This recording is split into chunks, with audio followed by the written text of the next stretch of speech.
Hello, Keith Prather here with the NCM Powersports monthly update. Let me jump in here. So this month in July, which is the latest data that we have available, we saw an increase in the that overall index, 88.6 versus 87.3 last month. You can see over here in the chart that it is actually now trending above the long-term dotted line. We see actually the overall index, really hitting some levels that we haven't seen in a long time. Now, I know when I speak to dealers, it depends on what region you're in, and it depends on overall what line of power sports you're carrying as to whether you're really feeling any of this uptick or whether you're still seeing some struggles with sales overall. It was 1.5% higher month over month and 3.6% higher year over year. And I want to talk about some of the things that has helped driving it and areas where you may be participating and maybe you're not. Maybe the market's moving in some different ways. As we look at the retail sales index, and this is a 3 month moving average. You see that we like the trend. What you look for in a 3 month moving average is the improvement overall, and you start to see that uptick.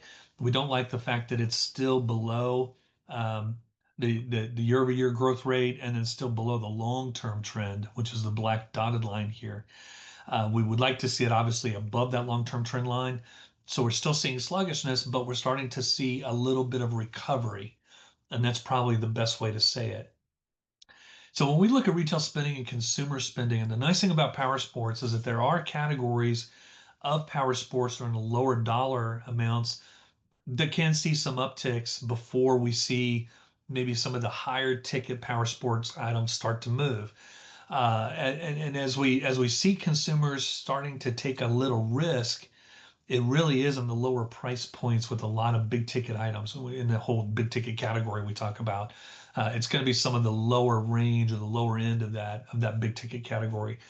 So when you think about electric bikes, electric scooters, some of those areas, some of the lower price motorcycles, maybe some of the ATVs, lower priced, especially any of the used equipment that's out there. That's kind of where we're starting to see foot traffic and interest. I know when you look at retail sales, we're seeing it still jogging sideways a little bit through the end of the year. And then you see this momentum get built, and we do see a sharp increase into 2026. So we're optimistic about what's coming. We just have to weather the next 2 quarters, and we've got to get through this before we do see that improvement overall. One of the things that we know is going to be helpful will be the tax bill. Now, the tax bill was passed in July, but there's not a lot of great information out there for consumers to really fully understand how it will benefit them. And on average, we believe that the average household is going to save close to $3,000 a year overall in taxes. And so for a lot of households, that's all the incentive that they need to be able to go out and spend a little bit of money. And then if we get the Federal Reserve dropping interest rates between now and sometime in September, and then maybe another quarter point cut in December, that will definitely bring a lot of consumers out. Even though those are moderate drops, coupled with some dealer incentives and dealer, offers overall, I think you are going to start to see foot traffic start to increase a little bit. We'll talk more about that in a few moments, but this is where we're at right now. This model right now is batting about 95% accuracy 6 months out. So we got a lot of confidence in the model through the end of the year. And then next year, again, it is giving us this real positive signal overall. So that just shows that we have resilience and a healthy consumer overall. Real disposable personal income. So this is inflation adjusted income that's left over after we go out and we spend on our house, electricity, and food, the necessities of life. This is what's left over. And we don't like where it's at right now. As you think about some of the bigger brands and some of the more expensive brands, some of the more expensive items in power sports, here's where we're seeing a little bit of that pressure, right? We're not seeing the disposable income as strong as where we would like it to be. In addition, and we've talked about this in some of the other videos, and I'd like to mention right now, this is the first month that we've done a macroeconomic video. And if you will go out and watch that video, I talk a lot about the differences in households and types of spending and where we think that spending will come from, what creates incentives, what drives it, what accelerates it over the next 6 months. But just know that right now you've got a more affluent household those making $75,000 a year and more and up that are nervous right now because of what they're seeing in the job market. So they're worried about AI. And when you think about that specifically, we're talking about specific categories of consumers. So those in banking and finance, and those in the analyst community, or those in computer programming, for the first time in their careers, probably in their lifetimes, they're hearing that their job could be replaced by AI. All the other workers, when you think about, construction and manufacturing, and typically what we would consider to be blue collar workers, they've got a lot of job stability. They're seeing a lot of strength. They've got good wage income. There's a lot of demand for workers in those categories, and they're actually seeing a lift in income, and their sentiment is actually improving. So when you think about households with incomes of less than $100,000 a year, you should be seeing some improvements in foot traffic there. But it's just not hitting us yet. So for a lot of those workers in high tech, and a lot of them in the finance communities who are coming in and buying, whether it's a Harley Davidson motorcycle or an Indian, or those upper end categories, especially the enthusiast categories, we're starting to see a little bit of sluggishness there, and that's because of this backdrop. And then overall, again, if incomes were outpacing inflation at a little faster rate, this would be giving us a much stronger buy signal overall. And we're still waiting for that signal overall. So here's what I was talking about earlier.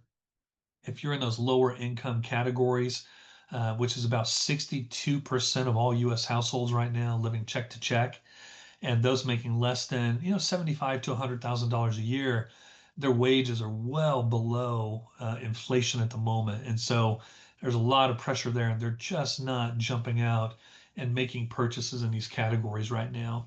So that's a concern for us overall. Those in the upper income levels, they're scared right now, but they have the wherewithal. They have the growth, and those who are seeing job stability are realizing that their wage growth is running closer to 4% a year, while inflation is trailing at 2.7 to 3%. And so as we get new inflation measures each month and they still seem to be fairly flat, I think what you'll see is the upper end of the K, those higher income households jump back into the market, and they're the ones who will start spending again. And you'll start to see them do a little bit better.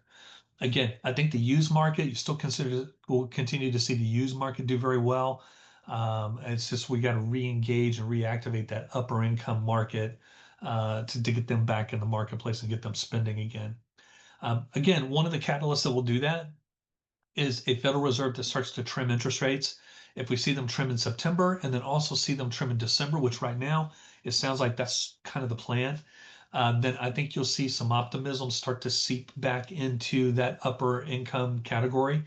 The other thing that will help is that a Fed rate cut will help boost the stock market and stock market performance. And when those households feel better about their stock performance, then you start to see them go out and start doing some shopping. They'll start jumping out, especially with big ticket purchases that they may do using debt where they borrow over time. They're willing to take on that monthly payment.